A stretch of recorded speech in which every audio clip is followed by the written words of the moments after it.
Quand vous devenez votre priorité, personne ne vous contrôle. Spinoza explique et enseigne. Regardez autour de vous en ce moment même. Combien de personnes dans votre entourage vivent réellement leur propre vie? Combien prennent leurs décisions en fonction de ce que pensent les autres? Aujourd'hui, nous allons plonger dans l'une des découvertes les plus libératrices de l'histoire de la philosophie. Une vérité si puissante qu'elle a valu à son découvreur d'être excommunié, banni et menacé de mort. Une vérité qui, une fois comprise et appliquée, vous rendra littéralement incontrôlable par quiconque. Il y a plus de 3 siècles, un homme a découvert le secret ultime de la liberté humaine. Son nom était Baruch Spinoza, et ce qu'il a découvert était si révolutionnaire que les autorités de son époque ont tout fait pour le faire taire. Mais pourquoi? Qu'avait-il découvert de si dangereux pour l'ordre établi? La réponse est simple et terrifiante à la fois. Spinoza avait découvert comment devenir véritablement libre. Pas seulement libre dans ses mouvements ou ses choix superficiels, mais libre dans son essence même. Il avait trouvé la formule pour devenir sa propre priorité, de manière si absolue que plus personne ne pourrait jamais vous contrôler. Imaginez un instant. Que se passerait-il si vous ne pouviez plus être manipulé par personne? Si les tentatives de chantage émotionnel, les pressions sociales, les menaces subtiles ou directes n'avaient plus aucun effet sur vous? Si vous possédiez une liberté intérieure si solide que vous pourriez naviguer dans ce monde en restant fidèle à vous-même, quelles que soient les circonstances. C'est exactement ce que Spinoza a découvert et vécu. Et aujourd'hui, nous allons explorer ensemble les secrets de cette philosophie révolutionnaire qui peut transformer votre vie de manière définitive. L'éveil de la conscience propre, le premier pas vers la liberté absolue. Avez-vous déjà remarqué à quel point nous passons notre vie à réagir aux attentes des autres? Dès notre plus jeune âge, nous apprenons à modeler notre comportement en fonction des réactions de nos parents, de nos professeurs, de nos amis. Nous développons ce que Spinoza appelait des réflexes de soumission, sans même nous en rendre compte. L'histoire de Baruch Spinoza commence de manière tragique mais révélatrice. Né en 1632, dans une famille juive portugaise réfugiée à Amsterdam, le jeune Baruch était destiné à devenir rabbin. Sa communauté avait de grands espoirs pour lui. Il était brillant, studieux, respectueux des traditions, exactement le type de jeune homme que tout parent voudrait avoir. Mais quelque chose d'extraordinaire s'est produit dans l'esprit de Spinoza durant sa jeunesse. Il a commencé à poser des questions. Non pas les questions pieuses et convenues qu'on attendait de lui, mais des questions dangereuses. Des questions qui remettaient en cause les fondements mêmes de tout ce qu'on lui avait enseigné. Pourquoi devons-nous obéir à des règles que nous n'avons pas choisies? Pourquoi nos croyances devraient-elles dépendre du hasard de notre naissance? Pourquoi acceptons-nous si facilement que d'autres définissent pour nous ce qui est bien et ce qui est mal? Ces questions peuvent te sembler innocentes aujourd'hui, mais à l'époque de Spinoza, elles étaient révolutionnaires. Elles représentaient le premier pas vers quelque chose que sa communauté redoutait par-dessus tout, l'indépendance de pensée. Vous êtes-vous déjà demandé combien de vos opinions sont réellement les vôtres? Combien de vos peurs, de vos désirs, de vos ambitions ont été programmées en vous par votre environnement? Et Spinoza a commencé à se poser ces questions à l'âge de 20 ans. Et les réponses qu'il a trouvées ont changé le cours de sa vie pour toujours. Le jeune philosophe a découvert ce qu'il appelait l'illusion du contrôle extérieur. La plupart d'entre nous croyons que nous sommes contrôlés par des forces extérieures, notre patron, notre famille, la société, les circonstances. Nous nous disons « je n'ai pas le choix, je dois faire cela, les gens vont penser que… » Mais Spinoza a réalisé quelque chose de révolutionnaire. Ce contrôle n'existe que dans notre esprit.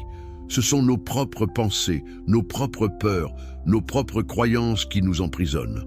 Le patron n'a de pouvoir sur nous que parce que nous avons peur de perdre notre emploi. La famille n'a d'emprise sur nous que parce que nous craignons de les décevoir.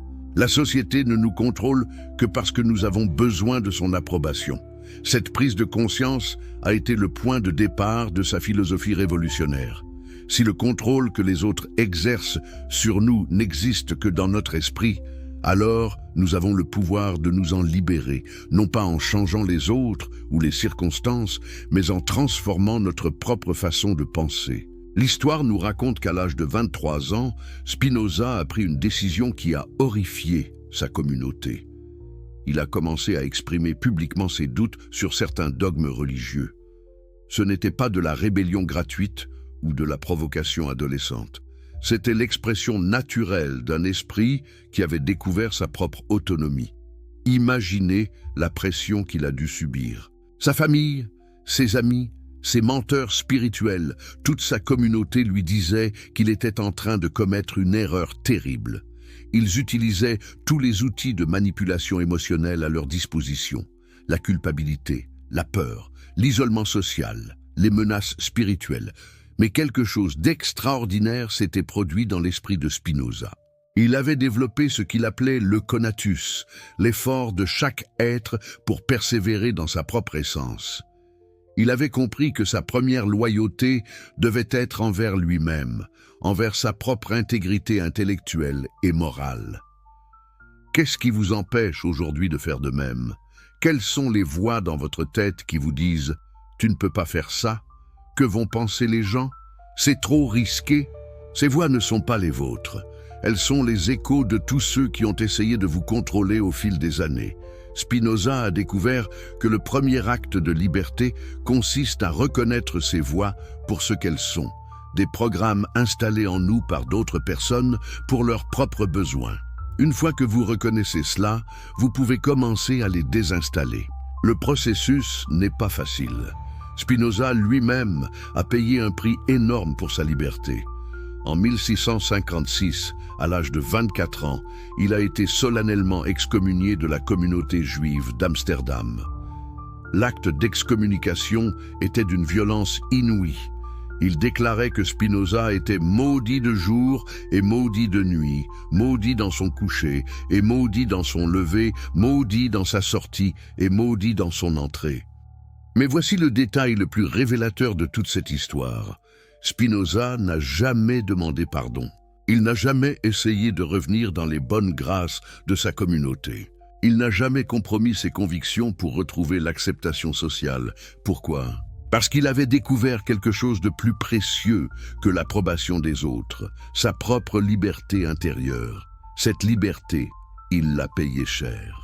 Il a dû changer de nom, adopter la version latine Benedictus au lieu de Baruch. Il a dû apprendre un métier manuel, polisseur de lentilles, pour subvenir à ses besoins. Il a vécu dans la pauvreté, souvent malade, parfois menacé de mort par des fanatiques. Mais regardez ce qu'il a accompli avec cette liberté chèrement acquise. Il a écrit certains des textes philosophiques les plus révolutionnaires de l'histoire. Il a développé une conception de l'être humain et de l'univers qui était 3 siècles en avance sur son temps. Il a vécu selon ses propres termes, sans jamais plier devant la pression sociale ou politique. Combien d'entre nous peuvent en dire autant? Combien d'entre nous sacrifient quotidiennement leurs convictions profondes pour éviter le conflit, pour maintenir la paix sociale, pour ne pas déplaire? Combien d'entre nous vivent réellement leur propre vie au lieu de vivre la vie que les autres attendent de nous? Spinoza avait compris quelque chose de fondamental. On ne peut pas être à moitié libre. Soit vous êtes votre propre priorité, soit vous êtes la priorité de quelqu'un d'autre. Il n'y a pas de position intermédiaire stable. Tous les compromis, toutes les demi-mesures finissent par nous ramener à la servitude. Cette découverte l'a amené à développer ce qu'il appelait l'autodétermination radicale. L'idée que chaque être humain a non seulement le droit, mais le devoir de définir sa propre existence selon ses propres critères. Non pas selon les critères de sa famille, de sa société, de sa religion, mais selon sa propre compréhension de ce qui est juste et nécessaire pour lui. Pensez à votre propre vie en ce moment. Combien de vos décisions importantes ont été prises en fonction de ce que vous pensiez que les autres attendaient de vous? Votre choix de carrière, votre style de vie, vos relations, vos ambitions, dans quelle mesure reflètent-ils vraiment qui vous êtes au plus profond de vous-même. Spinoza avait développé un exercice mental révolutionnaire pour identifier ses patterns de soumission. Il se demandait régulièrement si j'étais seul au monde, si personne ne pouvait me juger, me critiquer ou me punir, que ferais-je différemment? Les réponses à cette question révèlent avec une précision chirurgicale tous les domaines où nous avons abandonné notre autonomie. L'histoire nous enseigne que les années qui ont suivi son excommunication ont été les plus productives de la vie de Spinoza. Libéré du besoin de plaire à sa communauté d'origine, il a pu développer sa pensée sans contrainte. Il a écrit l'Éthique, le traité théologico-politique, des œuvres qui continuent d'influencer la pensée mondiale aujourd'hui, mais ce qui est encore plus remarquable, c'est la façon dont il a vécu. Les témoignages de l'époque décrivent un homme d'une sérénité extraordinaire. Même dans la pauvreté, même face aux menaces, même dans l'isolement social, Spinoza rayonnait une paix intérieure que ses contemporains trouvaient mystérieuse. D'où venait cette paix? Elle venait de la certitude absolue qu'il vivait selon ses propres valeurs. Il n'avait plus besoin de l'approbation des autres parce qu'il avait développé sa propre approbation intérieure. Il n'avait plus peur du jugement des autres parce qu'il avait développé son propre système de jugement moral. Cette transformation ne s'est pas faite du jour au lendemain. Spinoza a dû apprendre à reconnaître et à déconstruire des dizaines de patterns de pensée conditionnés. Il a dû développer de nouveaux réflexes mentaux, de nouvelles façons de réagir aux pressions extérieures. Par exemple, quand quelqu'un essayait de le faire culpabiliser, au lieu de réagir automatiquement en s'excusant ou en se justifiant, il s'arrêtait et se demandait « Cette culpabilité est-elle justifiée selon mes propres standards moraux ?» Si la réponse était non, il refusait simplement de l'accepter. Quand on lui proposait des opportunités qui auraient pu lui apporter richesse ou reconnaissance, mais qui allaient à l'encontre de ses convictions, il les refusait sans hésitation. Il avait compris que chaque compromis avec ses principes affaiblissait sa capacité à résister aux futures tentatives de contrôle. Cette intégrité absolue lui a valu des ennemis puissants. Les autorités religieuses de toute confession le considéraient comme dangereux. Les autorités politiques se méfiaient de ses idées sur la liberté et la démocratie. Même certains philosophes de son époque trouvaient ces idées trop radicales, mais elle lui a aussi valu quelque chose d'inestimable, une influence qui traverse les siècles. Aujourd'hui, plus de 300 ans après sa mort, nous parlons encore de Spinoza. Ses idées continuent d'inspirer des millions de personnes à travers le monde. Pourquoi? Parce qu'il a vécu de manière authentique, sans compromis, selon ses propres valeurs. Comparez cela avec les milliers de personnes de son époque qui ont choisi la conformité, qui ont sacrifié leurs convictions pour maintenir leur position sociale. Qui se souvient d'eux aujourd'hui? Leurs noms sont oubliés, leurs vies n'ont laissé aucune trace durable. Ils ont échangé leur authenticité contre une sécurité temporaire et au final, ils ont perdu les deux. La philosophie de l'indépendance. Émotionnelle, maîtriser ses passions pour échapper au contrôle. Avez-vous déjà remarqué comment certaines personnes semblent avoir un don pour appuyer exactement sur les bons boutons pour vous faire réagir? Comment elles savent instinctivement quelles émotions déclencher pour obtenir de vous exactement ce qu'elles veulent? Ce n'est pas de la magie, c'est de la manipulation émotionnelle. Et Spinoza a découvert non seulement comment elle fonctionne, mais surtout comment s'en immuniser complètement. L'une des découvertes les plus révolutionnaires de Spinoza concernait ce qu'il appelait l'économie des passions humaines. Il avait observé que la plupart des gens sont contrôlés non pas par la force physique ou même par la coercition directe, mais par leurs propres émotions non maîtrisées. La colère, la peur, la culpabilité, l'envie, le désir, toutes ces émotions intenses créent des états mentaux où nous devenons vulnérables à l'influence extérieure. L'histoire de cette découverte est fascinante. Après son excommunication, Spinoza a vécu dans plusieurs villes des Pays-Bas, observant attentivement les interactions humaines. Il n'était plus membre d'aucune communauté établie, ce qui lui donnait une perspective unique, celle d'un observateur externe qui pouvait analyser les dynamiques sociales sans y être émotionnellement impliqué. Ce qu'il a observé l'a profondément troublé. Il a vu des gens intelligents et éduqués prendre des décisions manifestement contraires à leurs intérêts simplement parce qu'ils étaient dans un état émotionnel intense. Il a vu des familles se déchirer à cause de manipulations émotionnelles subtiles. Il a vu des communautés entières être menées par des leaders qui maîtrisaient l'art de déclencher certaines émotions collectives. Mais ce qui l'a le plus frappé, c'est de réaliser qu'il était lui-même vulnérable à ces mêmes mécanismes. Malgré sa formation philosophique, malgré sa volonté d'indépendance, il ressentait encore parfois des accès de colère quand on l'attaquait, des moments de tristesse quand il pensait à sa famille perdue, des bouffées d'orgueil quand ses idées étaient admirées. Ces émotions, il s'en est rendu compte, créaient des fenêtres d'opportunité pour que d'autres reprennent le contrôle sur lui. Quand il était en colère, il pouvait être manipulé en dirigeant cette colère vers certaines cibles. Quand il était triste, il devenait vulnérable aux consolations intéressées. Quand il était fier, il pouvait être flatté pour accepter des choses qu'il aurait normalement refusées. Cette prise de conscience l'a amené à développer ce qu'il appelait la cartographie émotionnelle. Il a commencé à étudier ses propres émotions avec la même rigueur scientifique qu'il appliquait à ses études philosophiques. Il tenait une sorte de journal où il notait quelles situations déclenchaient, quelles émotions, combien de temps ces émotions duraient et surtout, quelles décisions il prenait sous leur influence. Les résultats ont été révélateurs. Il a découvert que ces émotions suivaient des patterns prévisibles. Certaines personnes, certaines situations, certains sujets de conversation déclenchaient toujours les mêmes réactions émotionnelles chez lui. Et plus troublant encore, il a réalisé que certaines personnes de son entourage avaient appris à reconnaître et exploiter ces patterns.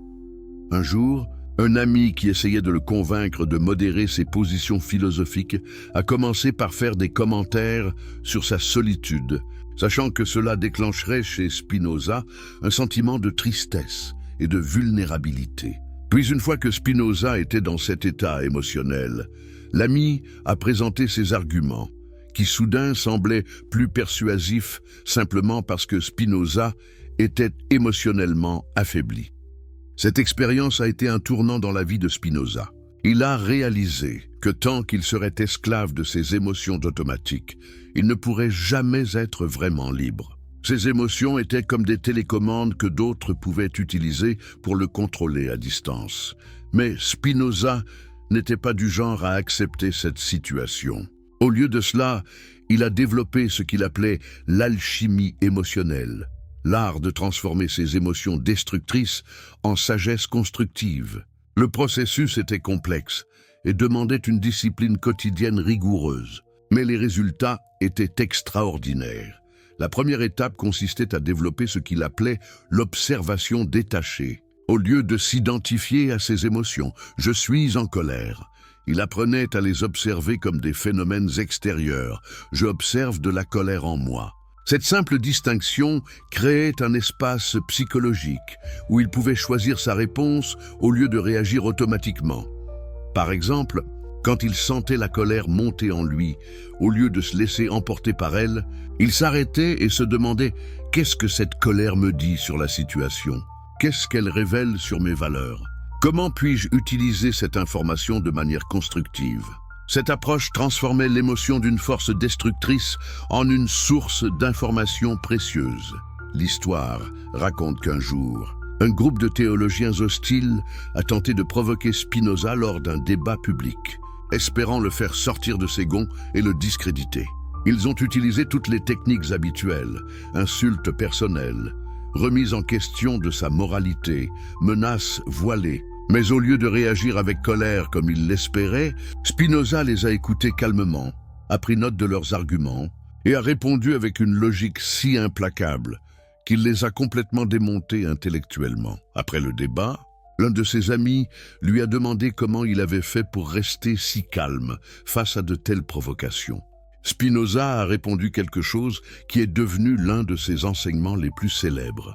J'ai appris à voir mes émotions comme des informations plutôt que comme des instructions.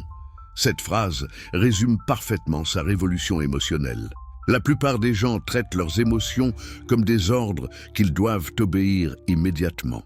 S'ils ressentent de la colère, ils doivent attaquer. S'ils ressentent de la peur, ils doivent fuir. S'ils ressentent du désir, ils doivent poursuivre. Cette réactivité automatique fait d'eux des marionnettes, entre les mains de quiconque sait comment déclencher les bonnes émotions. Mais Spinoza avait appris à traiter ses émotions comme des données à analyser. La colère lui indiquait qu'une de ses valeurs était menacée. Information utile. La peur lui signalait un danger potentiel. Information précieuse. Le désir lui révélait ce qu'il valorisait.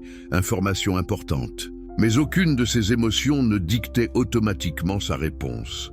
Cette maîtrise émotionnelle lui a donné un avantage énorme dans toutes ses relations. Les gens qui essayaient de le manipuler se retrouvaient complètement désarmés. Leurs techniques habituelles, chantage émotionnel, provocation, flatterie, n'avaient aucun effet sur lui. Il écoutait, analysait et répondait selon sa propre logique plutôt que selon leur manipulation. Mais attention, et c'est crucial, Spinoza n'était pas devenu froid ou insensible. Au contraire, ses émotions étaient devenues plus riches et plus nuancées. Simplement, elles n'étaient plus des chaînes qu'il entravait, mais des outils qu'il maîtrisait. Il avait développé ce qu'il appelait l'empathie stratégique. Il pouvait comprendre et même ressentir les émotions des autres, mais sans se laisser contaminer par elles. Cette capacité lui permettait d'aider vraiment les gens autour de lui, parce qu'il pouvait voir leur situation clairement, sans être aveuglé par leurs émotions ou les siennes. Un exemple frappant de cette maîtrise nous est rapporté par l'un de ses biographes. Une femme de son voisinage était venue le voir en pleurs, racontant que son mari la battait et qu'elle ne savait pas quoi faire. La plupart des gens auraient réagi soit avec colère contre le mari, soit avec une pitié paralysante pour la femme. Ces réactions émotionnelles, bien que compréhensibles, n'auraient pas aidé la situation. Mais Spinoza a écouté calmement, a analysé la situation rationnellement et a proposé un plan d'action concret. Il l'a aidé à entrer en contact avec d'autres femmes qui avaient vécu des situations similaires, l'a conseillé sur ses droits légaux et l'a mise en relation avec des personnes qui pouvaient l'héberger temporairement. Son approche rationnelle et non émotionnelle a permis de résoudre concrètement le problème. Cette histoire illustre parfaitement ce que Spinoza avait découvert. Quand nous maîtrisons nos émotions, au lieu d'être maîtrisés par elles, nous devenons beaucoup plus efficaces pour aider les autres et pour résoudre les problèmes. Paradoxalement, c'est en devenant moins réactifs, émotionnellement, que nous devenons plus utiles. Humainement, Spinoza avait aussi développé des techniques spécifiques pour traiter avec les différents types de manipulateurs émotionnels. Pour ceux qui utilisaient la culpabilité, il avait appris à répondre par des questions factuelles. Qu'est-ce que j'ai fait exactement de mal? En quoi cela vous affecte-t-il concrètement? Cette approche désamorçait immédiatement la manipulation en la forçant à se justifier rationnellement. Pour ceux qui utilisaient la peur, il demandait des preuves. Quelles sont les probabilités que cette chose terrible arrive? Quelles preuves avez-vous? La plupart des peurs utilisées pour manipuler s'effondrent quand on les examine rationnellement. Pour ceux qui utilisaient la flatterie, ils restaient imperméables en se concentrant sur les faits plutôt que sur l'émotion. Merci pour le compliment. Maintenant, parlons du sujet principal. Cette approche empêchait la flatterie de créer un sentiment d'obligation. Ces techniques peuvent sembler simples, mais elles demandent une discipline énorme à développer. La plupart d'entre nous ont passé des décennies à réagir automatiquement à nos émotions. Changer ces patterns profondément ancrés demande une pratique constante et une vigilance de chaque instant. Mais les résultats, selon Spinoza, valaient largement l'effort. Une fois qu'il a maîtrisé ses réactions émotionnelles, il s'est trouvé dans une position de liberté qu'il n'avait jamais imaginée possible. Plus personne ne pouvait le forcer à faire quelque chose en manipulant ses émotions. Il était devenu, dans ses propres mots, émotionnellement souverain. Cette souveraineté émotionnelle ne signifiait pas qu'il ne ressentait plus d'émotions. Au contraire, ses émotions étaient devenues plus pures, plus authentiques, parce qu'elles n'étaient plus polluées par les manipulations extérieures. Sa joie était vraiment sa joie, sa tristesse vraiment sa tristesse, sa colère vraiment sa colère, et non plus les émotions que d'autres voulaient qu'il ressente. Le savoir comme arme de libération massive. Comment la connaissance vous rend incontrôlable? Pourquoi? Pensez-vous que les dictateurs commencent toujours par s'attaquer aux bibliothèques et aux universités? Pourquoi les sectes interdisent-elles à leurs membres de lire certains livres ou de fréquenter certaines personnes? Parce qu'ils savent quelque chose que Spinoza avait découvert bien avant eux. La connaissance est l'ennemi mortel de la manipulation. Une personne vraiment éduquée devient littéralement incontrôlable. Cette découverte n'est pas venue à Spinoza par la théorie, mais par l'expérience directe. Après son excommunication, il s'est retrouvé dans une position unique. Il était libre d'étudier tout ce qu'il voulait, sans les restrictions de sa communauté d'origine. Pour la première fois de sa vie, il pouvait lire les philosophes interdits, explorer les idées hérétiques, remettre en question les dogmes fondamentaux. L'effet a été révolutionnaire. Plus il apprenait, plus il réalisait à quel point il avait été maintenu dans l'ignorance. Non pas par malveillance pure, mais parce que son éducation religieuse traditionnelle était conçue pour créer de l'obéissance, pas de l'indépendance intellectuelle. Il a commencé par étudier les philosophes grecs anciens, Aristote, Platon, les stoïciens. Il a découvert que les questions qu'il se posait n'étaient pas nouvelles, que des esprits brillants s'étaient penchés sur ces problèmes depuis des millénaires. Cette découverte a été à la fois humiliante et libératrice. Humiliante parce qu'il réalisait que son éducation l'avait privé de ce patrimoine intellectuel. Libératrice parce qu'il comprenait qu'il faisait partie d'une longue lignée de penseurs indépendants. Puis il s'est plongé dans les mathématiques et les sciences naturelles. Il a étudié Euclide, Galilée, Descartes. Cette formation scientifique a révolutionné sa façon de penser. Il a appris à distinguer entre ce qui peut être prouvé et ce qui ne peut être que cru. Il a développé un scepticisme méthodique qui remettait en question toutes les vérités qu'on lui avait enseignées. Mais le plus important, il a commencé à étudier ce qu'on appellerait aujourd'hui la psychologie sociale.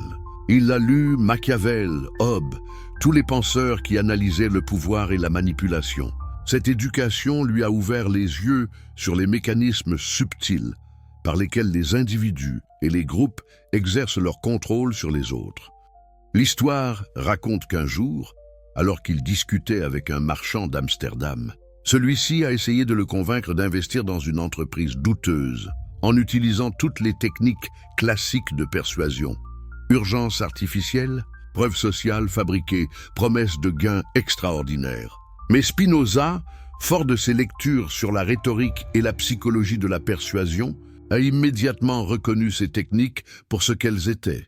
Au lieu de se laisser influencer, il a calmement expliqué au marchand quelle technique de manipulation celui-ci était en train d'utiliser et pourquoi elle ne fonctionnait pas sur lui. Le marchand a été si impressionné par cette démonstration qu'il a avoué que l'investissement était effectivement une escroquerie et lui a demandé comment il avait fait pour s'en rendre compte si rapidement. Cette anecdote illustre parfaitement ce que Spinoza avait découvert. La connaissance des techniques de manipulation est la meilleure défense contre elles. Quand vous savez comment fonctionne la persuasion, quand vous connaissez les biais cognitifs qui nous rendent vulnérables, quand vous comprenez les mécanismes psychologiques de l'influence, vous devenez extrêmement difficile à manipuler. Mais Spinoza a poussé cette idée beaucoup plus loin. Il n'a pas seulement étudié la manipulation pour s'en défendre. Il a développé ce qu'il appelait une éducation libératrice, un programme d'apprentissage, spécifiquement conçu pour créer l'indépendance intellectuelle. Ce programme comportait plusieurs éléments essentiels. D'abord, l'étude de la logique et de la pensée critique. Spinoza croyait que la plupart des gens sont manipulés parce qu'ils ne savent pas raisonner correctement. Ils confondent corrélation et causation, ils acceptent des généralisations hâtives, ils tombent dans les pièges des sophismes logiques. Il a passé des mois à étudier tous les types de raisonnements fallacieux qu'il pouvait identifier. L'appel à l'autorité, l'attaque ad hominem, la fausse dichotomie, la pente glissante. Il voulait être capable de reconnaître instantanément quand quelqu'un essayait de le tromper avec de mauvais arguments. Cette formation logique lui a donné une arme redoutable contre toutes les formes de propagande et de manipulation intellectuelle. Quand des théologiens essayaient de le convaincre par l'autorité des textes sacrés, il répondait en questionnant la validité de cette autorité. Quand des politiciens utilisaient des arguments émotionnels, il les ramenait aux faits et à la logique. Le deuxième élément de son programme était l'étude de l'histoire. Spinoza avait réalisé que la plupart des techniques de manipulation ne sont pas nouvelles. Les mêmes stratégies sont utilisées encore et encore à travers les siècles, simplement adaptées aux circonstances du moment. En étudiant l'histoire, on peut reconnaître ces patterns et éviter de tomber dans les mêmes pièges que nos prédécesseurs. Il a étudié comment les empereurs romains manipulaient les foules avec du pain et des jeux. Comment les églises médiévales utilisaient la peur de la damnation pour contrôler les comportements. Comment les marchands utilisaient la rareté artificielle pour augmenter leur prix. Toutes ces techniques, il les voyait ressurgir sous des formes modernisées dans sa propre époque. Cette perspective historique lui donnait un énorme avantage. Quand quelqu'un essayait de créer un sentiment d'urgence artificielle pour le pousser à prendre une décision rapide, il reconnaissait immédiatement cette technique, vieille comme le monde. Quand on essayait de l'impressionner avec des témoignages de personnes importantes, il savait que c'était une version moderne de l'appel à l'autorité. Le troisième élément était l'étude de ce qu'on appellerait aujourd'hui l'économie comportementale. Spinoza avait observé que les gens prennent rarement des décisions purement rationnelles. Ils sont influencés par toutes sortes de biais psychologiques. Ils accordent plus de valeur aux choses qu'ils possèdent déjà. Ils surestiment leur capacité à contrôler les événements. Ils voient des patterns là où il n'y en a pas. En comprenant ces biais, Spinoza pouvait les identifier chez lui-même et les corriger. Plus important encore, il pouvait reconnaître quand d'autres essayaient de les exploiter pour le manipuler. Les marchands qui utilisaient l'effet d'ancrage en proposant d'abord un prix très élevé. Les politiciens qui exploitaient l'aversion aux pertes en exagérant les dangers du changement. Toutes ces techniques devenaient transparentes une fois qu'il en comprenait les mécanismes. Mais ce qui distinguait vraiment l'approche de Spinoza, c'était sa méthode d'apprentissage. Il ne se contentait pas de lire passivement. Il testait activement ses connaissances dans la vie réelle. Quand il apprenait une nouvelle technique de manipulation, il observait attentivement son environnement pour voir qui l'utilisait et comment. Par exemple, après avoir étudié le concept de preuve sociale, la tendance à faire ce que font les autres, il a commencé à remarquer à quel point cette technique était omniprésente. Les prédicateurs qui affirmaient que tous les gens bien pensants croyaient telle ou telle chose. Les marchands qui prétendaient que tout le monde achète tel ou tel produit. Les amis qui disaient que personne ne fait plus telle ou telle chose. Une fois qu'il a appris à reconnaître cette technique, elle a perdu tout pouvoir sur lui. Quand quelqu'un lui disait que tout le monde fait quelque chose, sa première réaction était de vérifier si c'était vraiment vrai. Et surtout, de se demander si cela devrait influencer sa propre décision. Cette approche active de l'apprentissage lui a permis de développer ce qu'il appelait l'immunité intellectuelle. Comme un vaccin qui expose le corps à une version affaiblie d'une maladie pour développer une résistance, son étude systématique des techniques de manipulation l'avait rendu résistant à leurs effets. L'histoire nous raconte qu'un jour, des représentants de l'université de Heidelberg sont venus lui proposer une chaire de philosophie. C'était une offre extraordinaire. Sécurité financière, prestige académique, reconnaissance intellectuelle. Mais les représentants ont précisé qu'ils devraient modérer certaines de ces positions les plus controversées pour ne pas troubler l'ordre public. La plupart des gens auraient été tentés par cette offre. Après tout, c'était juste une question de modération, pas d'abandon complet de ces principes. Mais Spinoza, avec sa formation approfondie en technique de manipulation, a immédiatement reconnu ce qu'on appelle aujourd'hui la technique du pied dans la porte. Commencer par de petites concessions pour amener graduellement à de plus grandes. Il a poliment décliné l'offre, expliquant qu'il ne pouvait pas accepter de conditions qui limiteraient sa liberté intellectuelle, même de manière apparemment mineure. Cette décision lui a coûté une opportunité énorme. mais elle a préservé son intégrité intellectuelle et sa liberté de penser. Cette anecdote illustre l'un des aspects les plus importants de la philosophie de Spinoza. La connaissance ne sert à rien si on n'a pas le courage de l'appliquer. Il ne suffit pas de savoir identifier les techniques de manipulation. Il faut aussi avoir la force de leur résister, même quand elles viennent enrobées d'offres alléchantes. C'est pourquoi Spinoza insistait sur l'importance de développer simultanément la connaissance et le caractère. La connaissance sans le caractère mène à l'intellectualisme stérile. Le caractère sans la connaissance mène à l'idéalisme naïf. Mais la combinaison des deux crée quelque chose de révolutionnaire, une personne vraiment libre. Cette liberté par la connaissance avait un effet multiplicateur. Plus Spinoza apprenait, plus il devenait difficile à tromper. Et plus il devenait difficile à tromper, plus il pouvait apprendre librement, sans être détourné par des sources d'informations biaisées ou intéressées. C'était un cercle vertueux qui le rendait de plus en plus indépendant avec le temps. Vers la fin de sa vie, Spinoza était devenu ce qu'on pourrait appeler un homme libre au sens le plus complet du terme. Non seulement il ne pouvait plus être manipulé par les techniques habituelles, mais il était devenu capable d'aider les autres à se libérer de leurs propres chaînes intellectuelles. Les gens venaient le consulter de toute l'Europe, attirés par sa réputation de sagesse et d'indépendance. Et invariablement, au lieu de leur donner des réponses toutes faites, il leur enseignait comment penser par eux-mêmes. Il leur donnait les outils intellectuels nécessaires pour analyser leur propre situation et prendre leurs propres décisions. Cette approche était révolutionnaire pour l'époque. La plupart des sages de l'époque gardaient jalousement leurs connaissances ou les dispensaient en échange d'obéissance et de dévotion.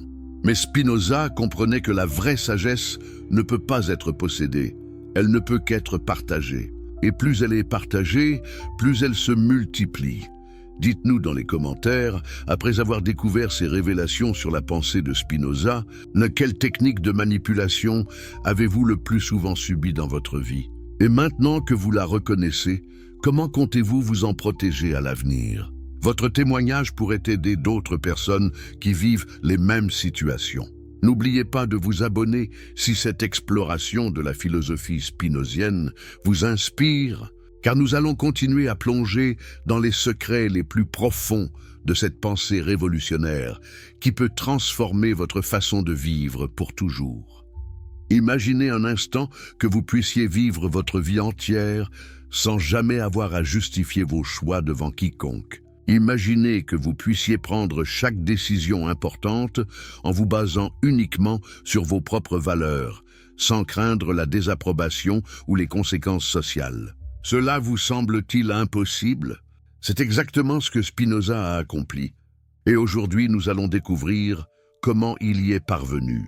Si vous aimez les histoires inspirantes qui peuvent révolutionner votre façon de vivre, n'oubliez pas de vous abonner à la chaîne pour ne manquer aucun moment de cette exploration extraordinaire. Dites-nous dans les commentaires de quel pays vous nous regardez et à quelle heure vous découvrez cette révélation philosophique. Et si vous regardez sur votre téléphone, un petit pouce en l'air nous aide énormément à toucher plus de personnes qui ont besoin d'entendre ce message transformateur. L'art de la discipline radicale.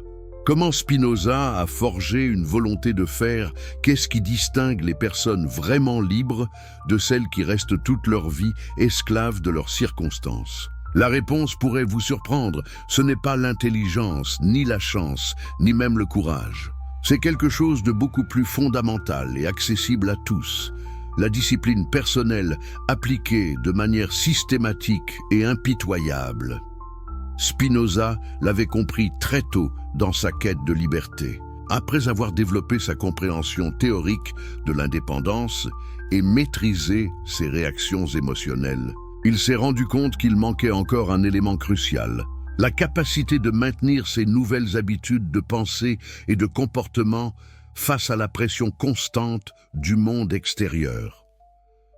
Cette prise de conscience est survenue lors d'un événement particulièrement révélateur. En 1665, alors qu'il vivait dans un petit village près de La Haye, une épidémie de peste avait frappé la région.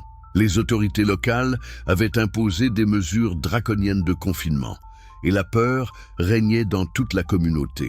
Les gens cherchaient désespérément des boucs émissaires, et comme souvent dans l'histoire, les regards se sont tournés vers les marginaux et les étrangers. Spinoza, en tant que juif excommunié et philosophe controversé, était une cible parfaite. Des rumeurs ont commencé à circuler selon lesquelles ses idées impies avaient attiré la colère divine sur la région.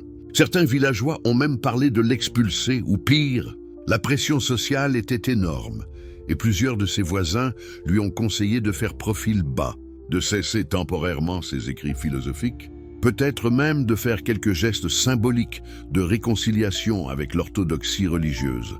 C'était exactement le type de situation où la plupart des gens auraient cédé, au moins temporairement. Après tout, quelle différence cela pouvait-il faire de suspendre ses activités philosophiques pendant quelques mois, le temps que la crise passe? N'était-ce pas la chose raisonnable à faire? N'était-ce pas même un devoir moral de ne pas créer de troubles supplémentaires dans une communauté déjà éprouvée? Mais Spinoza avait développé ce qu'il appelait la vision à long terme. Il savait que chaque compromis, même le plus petit, même le mieux justifié, affaiblissait sa capacité à résister aux futures tentatives de contrôle. Il avait observé que les gens qui cédaient juste une fois finissaient presque toujours par céder de plus en plus souvent, jusqu'à perdre complètement leur autonomie. Plus important encore, il avait compris quelque chose de fondamental sur la nature humaine. Les gens ne respectent que ceux qui se respectent eux-mêmes. Paradoxalement, en refusant de compromettre ses principes pour apaiser la foule, il risquait de gagner le respect de cette même foule. En cédant pour la calmer, il ne ferait que confirmer qu'il était effectivement quelqu'un de faible et de peu fiable. Alors, qu'a fait Spinoza dans cette situation périlleuse?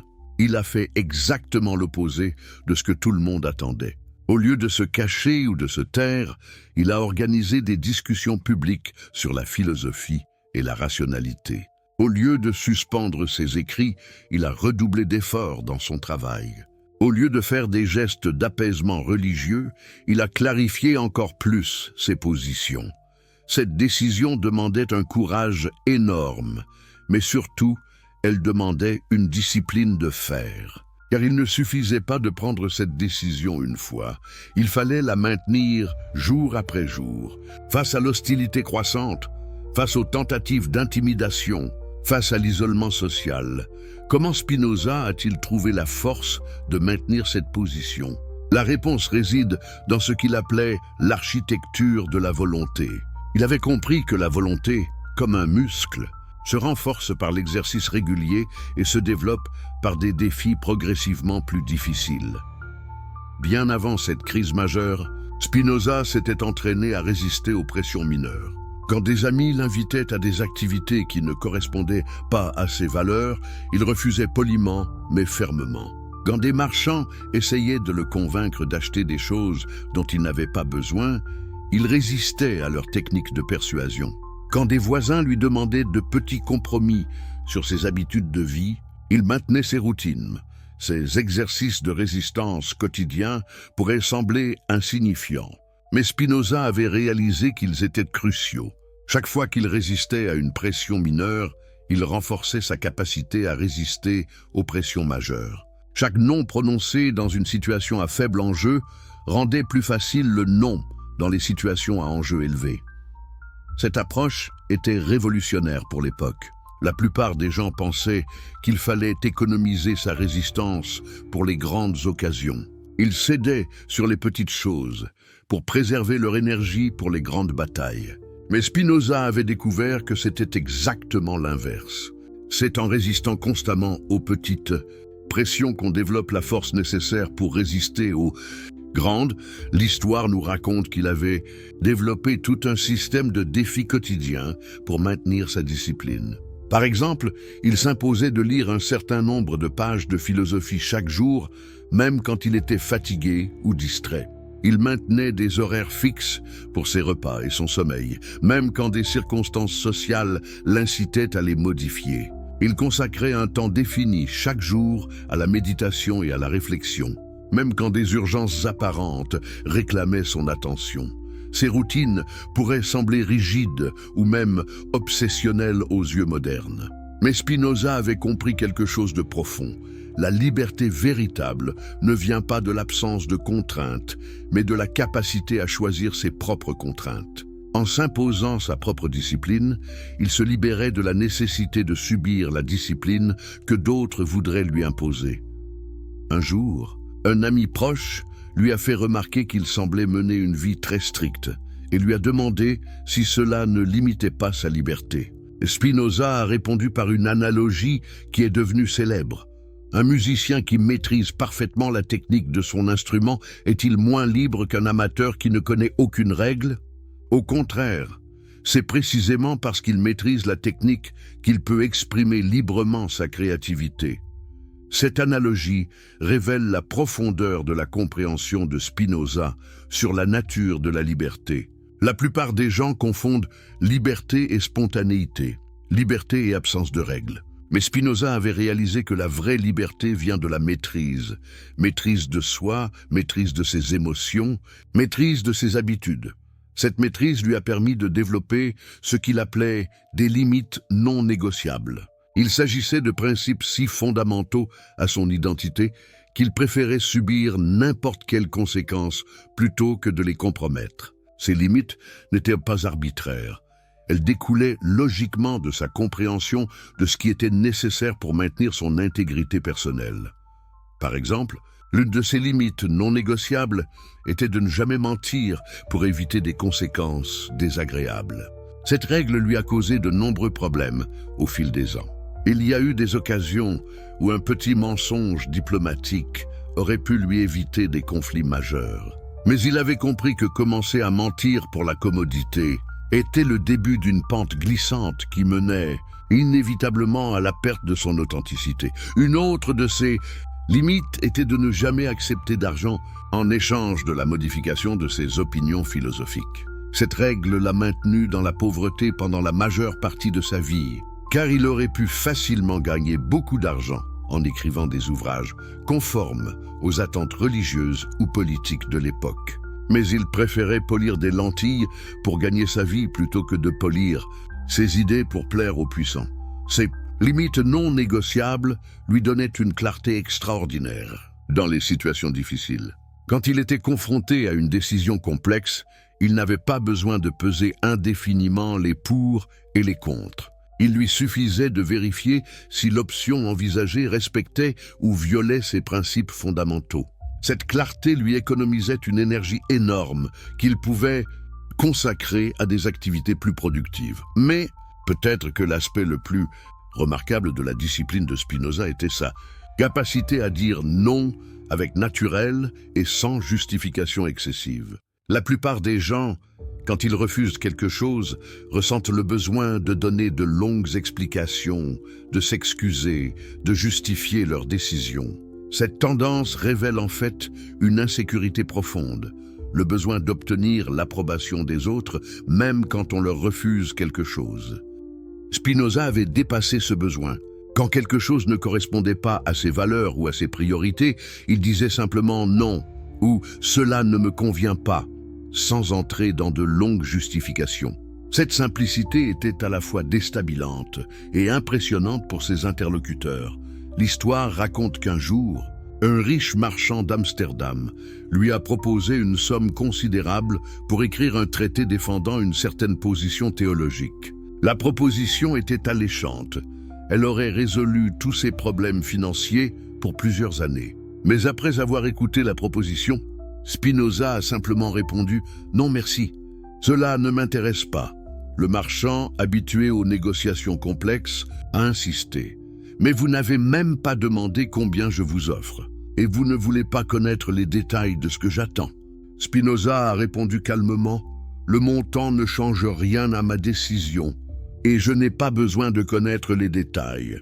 Pour savoir que je ne veux pas écrire quelque chose en fonction des attentes d'autrui plutôt que de mes propres convictions. » Cette interaction illustre parfaitement la puissance de la discipline spinozienne. En ayant clarifié ses valeurs à l'avance, En ayant établi ces limites non négociables, il pouvait prendre des décisions rapidement et définitivement, sans être tenté par des offres qui auraient pu compromettre son intégrité. Cette capacité à dire non, rapidement et définitivement, avait un effet psychologique puissant sur les autres. Les gens commençaient à comprendre qu'ils ne pouvaient pas le manipuler ou le faire changer d'avis par la persistance ou la persuasion. Paradoxalement, cela augmentait leur respect pour lui et réduisait leurs tentatives de manipulation. Spinoza avait aussi développé ce qu'il appelait la discipline de l'attention. Il avait observé que la plupart des gens perdent leur autonomie non pas à cause de grandes décisions dramatiques, mais à cause d'une érosion graduelle de leur attention. Ils se laissent distraire par les urgences apparentes des autres. Ils réagissent aux émotions du moment. Ils perdent de vue leurs objectifs à long terme. Pour contrer cette tendance, Spinoza s'imposait des périodes quotidiennes de réflexion solitaire. Pendant ces moments, il faisait le point sur sa journée, évaluait si ses actions correspondaient à ses valeurs, planifiait ses priorités pour le lendemain. Cette pratique l'aidait à maintenir le cap sur ses objectifs fondamentaux malgré les turbulences quotidiennes. Il avait aussi développé ce qu'on pourrait appeler la discipline du choix. Au lieu de réagir automatiquement aux sollicitations et aux opportunités qui se présentaient, il s'imposait toujours un temps de réflexion avant de répondre. « Je vais y réfléchir et vous donner ma réponse demain » était une phrase qu'il utilisait constamment. Cette habitude simple mais puissante lui permettait de sortir de la réactivité pour entrer dans la proactivité. Au lieu de subir les événements, il pouvait les évaluer calmement selon ses propres critères. Au lieu de se laisser emporter par l'enthousiasme ou la pression du moment, il pouvait prendre des décisions alignées sur ses valeurs profondes. L'aspect peut-être le plus impressionnant de la discipline de Spinoza était sa constance. Il maintenait ses standards élevés même dans les moments de fatigue, de maladie ou de stress intense. Cette constance n'était pas le résultat d'une volonté surhumaine, mais d'une compréhension profonde de l'importance de la régularité dans la formation des habitudes. Il avait observé que les gens qui font des exceptions juste cette fois finissent par faire de plus en plus d'exceptions, jusqu'à abandonner complètement leurs bonnes habitudes. Il avait donc décidé que ces principes ne connaîtraient aucune exception, quelles que soient les circonstances. Cette approche pourrait sembler rigide, mais elle lui donnait en fait une liberté extraordinaire. Parce qu'il n'avait jamais à débattre avec lui-même sur ce qu'il devait faire dans telle ou telle situation. Il économisait une énergie mentale considérable. Parce qu'il était prévisible dans ses réactions, les autres arrêtaient d'essayer de le manipuler et finissaient par le respecter. Les relations basées sur le choix. Comment Spinoza a révolutionné l'art d'aimer en restant libre, avez-vous déjà remarqué que les personnes les plus désespérées de trouver l'amour sont souvent celles qui ont le plus de mal à établir des relations saines? Que ceux qui ont le plus peur de la solitude sont paradoxalement ceux qui finissent dans les relations les plus toxiques? Spinoza avait découvert pourquoi. La plupart des gens confondent amour et besoin, proximité et dépendance, engagement et possession. Cette confusion n'était pas seulement théorique pour Spinoza, elle était profondément personnelle. Après son excommunication, il s'est retrouvé dans une situation unique qui lui a permis d'observer les relations humaines sous un angle complètement nouveau. Coupé de sa communauté d'origine, libre des attentes sociales traditionnelles, il pouvait enfin explorer ce que signifiait vraiment aimer et être aimé sans les distorsions du conditionnement social. L'histoire de sa propre évolution relationnelle est fascinante. Dans sa jeunesse, comme la plupart des gens de son époque, Spinoza avait une vision romanesque et possessive de l'amour. Il croyait que l'amour véritable signifiait une fusion totale avec l'être aimé, une dépendance mutuelle, une exclusivité absolue. Cette vision, il l'avait héritée non seulement de sa culture, mais aussi de ses propres insécurités et de son besoin d'appartenance. Mais ses premières expériences relationnelles, après l'excommunication, lui ont ouvert les yeux sur les dangers de cette approche. Il a eu une relation avec une jeune femme de La Haye, Clara van den Enden, la fille de son professeur de latin. Au début, Cette relation semblait incarner tout ce qu'il avait toujours recherché: passion intense, compréhension intellectuelle mutuelle, soutien émotionnel dans sa période d'isolement social. Cependant, au fil du temps, Spinoza a commencé à observer des dynamiques troublantes. Clara, touchée par son isolement social, essayait constamment de le sauver en l'encourageant à faire des compromis avec l'orthodoxie religieuse. Elle organisait des rencontres accidentelles avec d'anciens membres de sa communauté, espérant faciliter une réconciliation. Elle lui suggérait de modérer ses écrits philosophiques pour ne pas attirer davantage d'hostilité. Toutes ces suggestions venaient d'un lieu d'amour et de préoccupation genuine. Clara ne cherchait pas à le contrôler par malveillance, mais par compassion. Cependant, Spinoza a réalisé quelque chose de révolutionnaire. Même l'amour le plus sincère peut devenir une forme de contrôle s'il est basé sur le besoin plutôt que sur le choix. Clara avait besoin qu'il soit accepté socialement parce qu'elle avait peur de l'isolement. Elle avait besoin qu'il soit en sécurité parce qu'elle avait peur de le perdre. Elle avait besoin qu'il soit normal parce qu'elle n'était pas sûre de pouvoir aimer quelqu'un de vraiment différent. Tous ces besoins, bien que compréhensibles et même admirables, créaient une pression constante sur Spinoza pour qu'il devienne quelqu'un d'autre que lui-même. Cette prise de conscience a été douloureuse, mais libératrice. Spinoza a compris que tant qu'il serait dans une relation basée sur le besoin mutuel, il ne pourrait jamais être vraiment libre. Et paradoxalement, il ne pourrait jamais vraiment aimer ou être aimé. Car comment peut-on aimer authentiquement quelqu'un quand on a besoin qu'il soit différent de ce qu'il est? Cette révélation l'a amené à développer ce qu'il appelait la théorie de l'amour autonome. Selon cette théorie, l'amour véritable ne peut exister qu'entre deux personnes qui sont d'abord complètes en elles-mêmes. L'amour authentique est un choix fait par des personnes libres, non un besoin ressenti par des personnes dépendantes. Cette distinction peut sembler subtile, mais ses implications sont révolutionnaires. Quand vous aimez quelqu'un parce que vous avez besoin de lui, vous êtes constamment dans la peur de le perdre. Cette peur vous pousse à essayer de le contrôler, de le changer, de le posséder. Mais quand vous aimez quelqu'un par choix libre, vous pouvez l'apprécier exactement tel qu'il est, sans besoin de le modifier. Spinoza a testé cette théorie dans sa propre vie avec des résultats extraordinaires. Il a appris à développer d'abord sa propre complétude émotionnelle. Au lieu de chercher chez les autres ce qui lui manquait, il a travaillé à cultiver en lui-même toutes les qualités qu'il admirait. Au lieu d'attendre que quelqu'un d'autre le rende heureux, il a développé sa propre capacité au bonheur.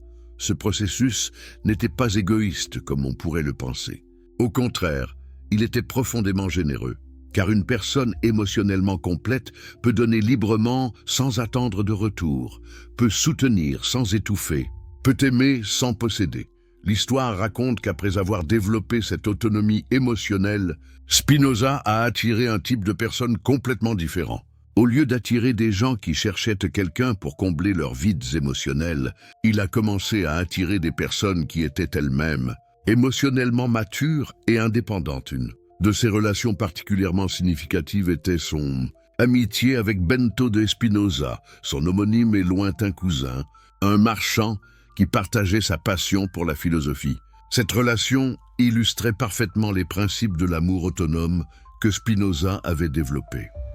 Bento et Baruch, Spinoza, se retrouvaient régulièrement pour discuter de philosophie, mais jamais par obligation ou par dépendance émotionnelle. Chacun avait sa propre vie riche et satisfaisante. Quand ils se voyaient, c'était par plaisir mutuel, non par besoin. Quand ils ne se voyaient pas pendant des semaines, aucun des deux ne se sentait abandonné ou négligé. Cette relation était caractérisée par ce que Spinoza appelait la liberté mutuelle. Chacun soutenait l'autonomie de l'autre au lieu d'essayer de la limiter. Quand Bento traversait des difficultés financières, Spinoza l'aidait, mais sans essayer de contrôler ses décisions commerciales. Quand Spinoza était attaqué pour ses idées philosophiques, Bento le soutenait, mais sans lui demander de modérer ses positions. Cette dynamique créait un type d'intimité que Spinoza n'avait jamais expérimenté auparavant. Parce que ni l'un ni l'autre n'essayait de changer l'autre, ils pouvaient partager leur vulnérabilité sans crainte de manipulation. Parce qu'aucun n'avait besoin de l'approbation de l'autre pour se sentir valable. Ils pouvaient être complètement authentiques dans leurs interactions. Spinoza a étendu ses principes à toutes ses relations. Il a développé ce qu'il appelait la communication sans agenda. Au lieu de parler aux gens dans le but de les convaincre, de les impressionner ou d'obtenir quelque chose d'eux, il a appris à communiquer simplement pour le plaisir de l'échange authentique. Cette approche était révolutionnaire. La plupart des conversations sociales de l'époque, comme aujourd'hui, étaient des jeux de pouvoir subtils, où chacun essayait d'influencer l'autre, de projeter une certaine image, ou d'obtenir une forme de validation. Mais Spinoza avait découvert qu'en abandonnant tous ces agendas cachés, il pouvait établir des connexions beaucoup plus profondes et satisfaisantes. Il avait aussi développé ce qu'il appelait l'art de la présence sans possession. Il pouvait être pleinement présent avec quelqu'un dans le moment, sans ressentir le besoin de contrôler ou de posséder cette personne. Cette capacité lui permettait d'apprécier profondément chaque interaction sans l'anxiété de faire durer la relation ou de la sécuriser pour l'avenir. Un exemple frappant. De cette approche nous est rapporté par un de ses biographes. Spinoza avait développé une amitié profonde avec une jeune veuve, Maria van den Ende, qui l'admirait pour son intelligence et sa sagesse. Leur connexion était intellectuelle et émotionnelle, et il était évident qu'elle éprouvait des sentiments romantiques pour lui. Dans une situation traditionnelle, soit Spinoza aurait profité de ses sentiments pour entrer dans une relation possessive, soit il aurait complètement coupé contact pour éviter les complications. Mais sa nouvelle compréhension de l'amour lui a permis une troisième voie. Il a eu une conversation franche avec Maria, reconnaissant et honorant ses sentiments, sans pour autant se sentir obligé d'y répondre de manière traditionnelle. Il lui a expliqué sa philosophie de l'amour autonome et les raisons pour lesquelles il ne cherchait pas de relation romantique exclusive. Mais il lui a aussi clairement exprimé son affection et son respect pour elle. Cette honnêteté aurait pu détruire leur relation, mais l'effet a été exactement l'inverse. Maria, touchée par sa franchise et intriguée par sa philosophie, a décidé d'explorer sa propre capacité à l'amour autonome. Au lieu de chercher à le posséder, elle a commencé à développer sa propre complétude émotionnelle. Le résultat a été une amitié d'une profondeur extraordinaire qui a duré jusqu'à la mort de Spinoza. Ils pouvaient partager une intimité émotionnelle et intellectuelle sans les complications de la possession, de la jalousie ou de la codépendance. Leur relation était un exemple vivant de ce que l'amour peut devenir quand il est libéré du besoin et de la peur. Spinoza avait aussi révolutionné sa conception de la famille et des obligations familiales. Après son excommunication, sa famille biologique l'avait rejeté, ce qui lui avait d'abord causé une douleur énorme. Mais avec le temps, il a développé ce qu'il appelait la famille choisie, un réseau de personnes unies non par le sang ou les obligations sociales, mais par l'affection mutuelle et les valeurs partagées. Cette famille choisie était composée de philosophes, d'artisans, de marchands, de gens de toutes conditions qui partageaient sa passion pour la vérité et la liberté. Ils se soutenaient mutuellement non par obligation, mais par choix libre. Ils passaient du temps ensemble non par convention sociale, mais par plaisir authentique. Cette approche lui a permis de découvrir que les liens choisis peuvent être beaucoup plus profonds et durables que les liens imposés. Les membres de sa famille choisie le connaissaient et l'acceptaient vraiment. Contrairement à sa famille biologique qui avait essayé de le mouler selon leurs attentes. Un aspect particulièrement révolutionnaire de l'approche de Spinoza était sa gestion des conflits relationnels. Au lieu d'éviter les désaccords ou d'essayer de les résoudre par la manipulation ou la coercition, il avait développé ce qu'il appelait la confrontation aimante. Quand il était en désaccord avec quelqu'un qu'il aimait, il exprimait clairement sa position sans essayer de convaincre l'autre de changer d'avis. Il écoutait la position de l'autre avec respect et curiosité, sans se sentir menacé par la différence d'opinion. Il cherchait à comprendre plutôt qu'à avoir raison. Cette approche créait un espace où les différences pouvaient coexister sans détruire la relation. Spinoza avait des amis avec qui il était en profond désaccord sur des questions fondamentales, mais ces désaccords enrichissaient leur amitié au lieu de la miner. Par exemple, il entretenait une correspondance régulière avec Henry Oldenburg, secrétaire de la Royal Society de Londres, qui était profondément religieux et en désaccord avec plusieurs positions philosophiques de Spinoza. Mais leur amitié a prospéré précisément parce que chacun respectait la sincérité et l'intégrité de l'autre, même dans le désaccord. Cette capacité à maintenir l'amour à travers les différences était révolutionnaire. La plupart des gens ne savent aimer que ceux qui leur ressemblent ou qui pensent comme eux. Mais Spinoza avait développé une forme d'amour qui pouvait transcender les différences d'opinion, de croyances ou même de valeurs fondamentales, l'indépendance économique. Comme liberté ultime, comment Spinoza a maîtrisé l'art de ne dépendre de personne combien. De personnes connaissez-vous qui restent dans des emplois qu'elles détestent, dans des relations toxiques ou dans des situations dégradantes, simplement parce qu'elles ne peuvent pas se permettre de partir? Combien de compromis moraux sont faits chaque jour au nom de la sécurité financière? Spinoza avait identifié la dépendance économique comme l'une des chaînes les plus solides qui maintiennent les gens dans la servitude. Et il avait développé une stratégie révolutionnaire pour s'en libérer. Cette compréhension n'était pas venue de la théorie, mais de l'expérience brutale de sa propre situation.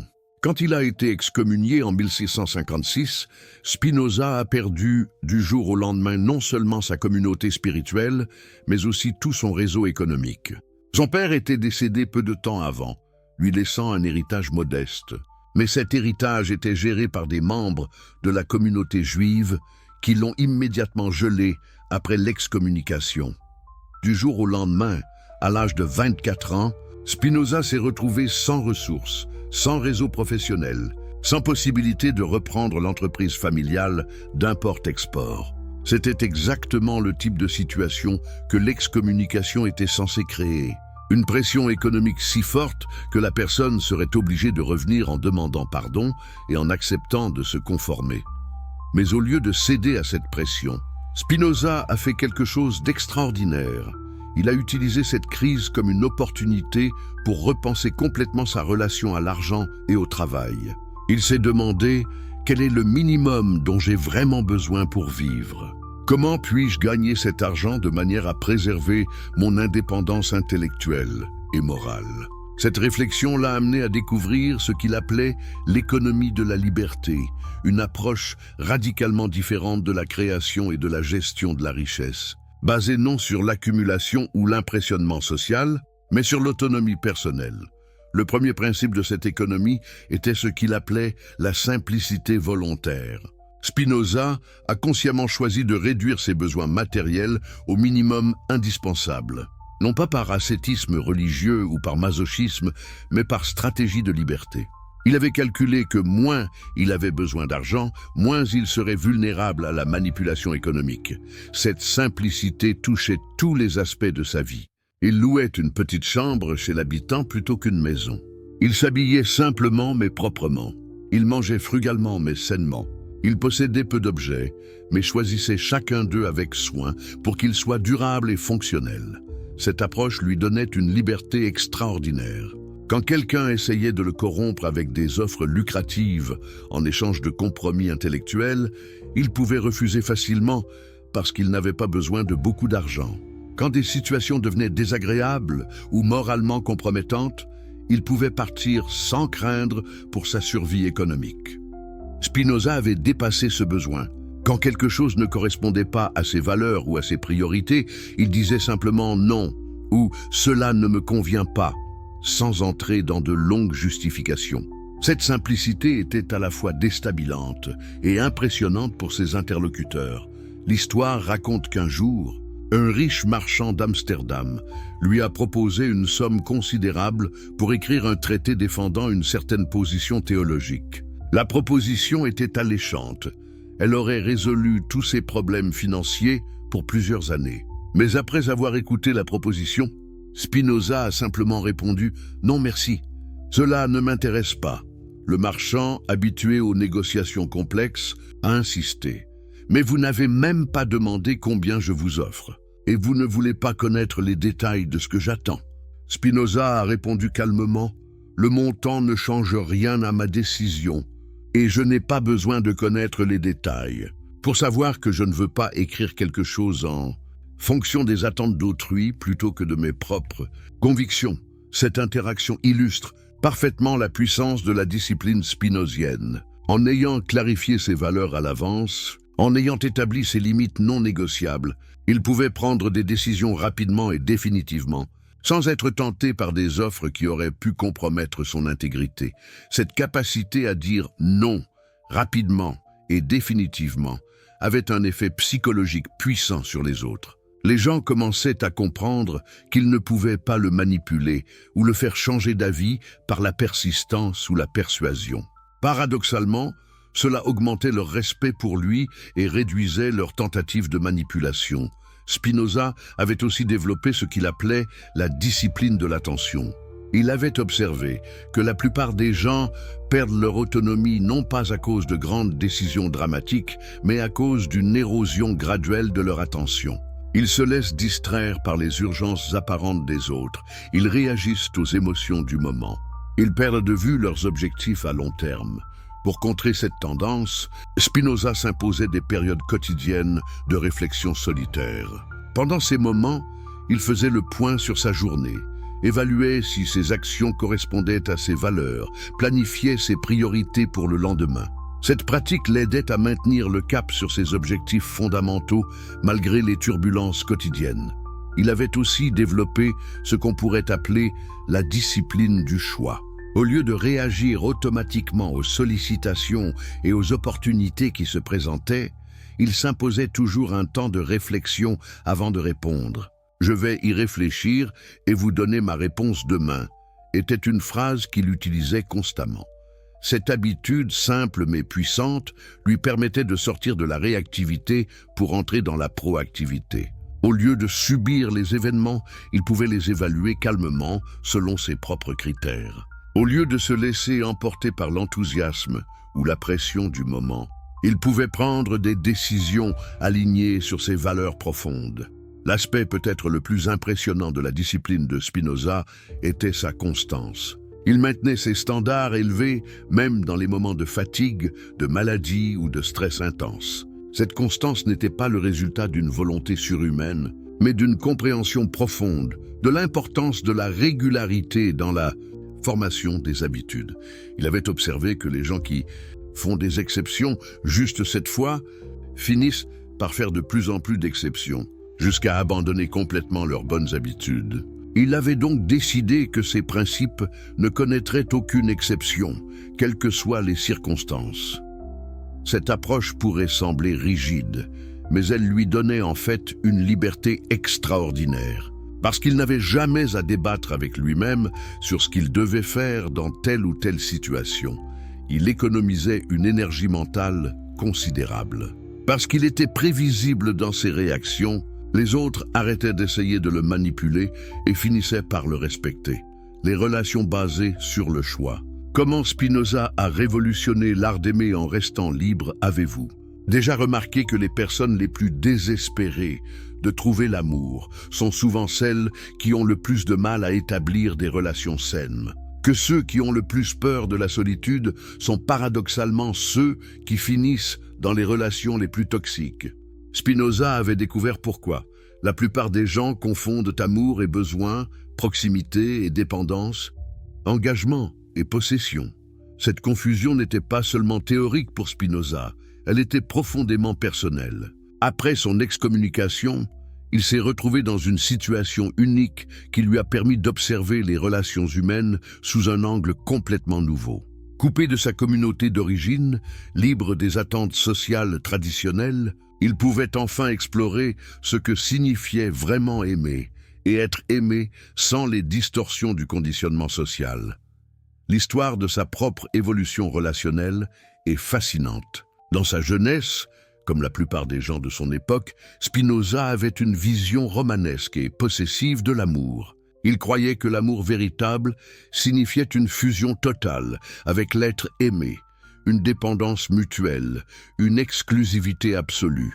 Cette vision, il l'avait héritée non seulement de sa culture, mais aussi de ses propres insécurités et de son besoin d'appartenance. Mais ses premières expériences relationnelles, après l'excommunication, lui ont ouvert les yeux sur les dangers de cette approche. Il a eu une relation avec une jeune femme de La Haye, Clara van den Enden, la fille de son professeur de latin. Au début, cette relation semblait incarner tout ce qu'il avait toujours recherché, passion intense, compréhension intellectuelle mutuelle, soutien émotionnel dans sa période d'isolement social. Cependant, au fil du temps, Spinoza a commencé à observer des dynamiques troublantes. Clara, touchée par son isolement social, essayait constamment de le sauver en l'encourageant à faire des compromis avec l'orthodoxie religieuse. Elle organisait des rencontres accidentelles avec d'anciens membres de sa communauté, espérant faciliter une réconciliation. Elle lui suggérait de modérer ses écrits philosophiques pour ne pas attirer davantage d'hostilité.